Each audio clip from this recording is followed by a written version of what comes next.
नमस्कार सगळ्यांना, श्री स्वामी समर्थ. माझ्या ब्लॉगमध्ये तुम्हा सगळ्यांचं स्वागत आहे. हा माझा पहिला ब्लॉग आहे आणि माझ्या ब्लॉगची सुरुवात मी माझ्या स्वामींपासून केली आहे. हे माझं छोटंसं पार्लर आहे आणि माझ्या पार्लरची, माझ्या करिअरची सुरुवात पण मला स्वामींपासूनच माझी झालेली आहे. स्वामींची सेवा केल्याने ती फळते आणि त्याचे फायदेही बरेच होतात. मी असेच अनुभव तुम्हाला प्रत्येक ब्लॉगमध्ये दाखवणार आहे आणि सांगणार आहे. तर सुरुवातीला तर मी पार्लरची साफसफाई केली आहे, कारण मी बाई लावलेली नाही आहे, मी स्वतःच करते. आधी होती लावलेली, आता सध्या मी स्वतःच करते.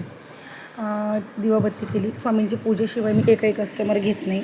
जर खूप एमर्जन्सी असेल तर मग पटकन घेऊन आधी स्वामींची पूजा वगैरे करते, मग बाकीचे कामं मी करत असते. तसंच आपल्याला आज एक एंगेजमेंट मेकअपची ऑर्डर आलेली. ती ऑर्डर कंप्लीट मी केली. सिम्पल लुक होता तिचा.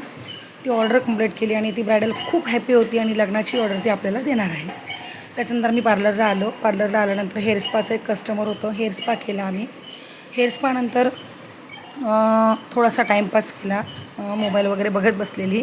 आणि मग त्याच्यानंतर हेअर स्पाचं कस्टमर झाल्यानंतर आयब्रोचे कस्टमर आले. आणि माझं एक छोटंसं बाळ आहे 1.5 वर्षाचं, त्याच्यामुळे मला पूर्ण दिवस पार्लरमध्ये नाही थांबता येत. मॉर्निंगचा वेळ आणि आफ्टरनूनचा वेळ जो आहे तो ॲडजस्ट करावा लागतो. आणि मॉर्निंगमध्ये येऊन मी 1-1.5 तास थांबते. आणि जर कोणाची काही ऑर्डर वगैरे असली तर कामवाली एक बाई आहे आपली, तर तिला थोडा वेळ मुलांकडे थांबवते.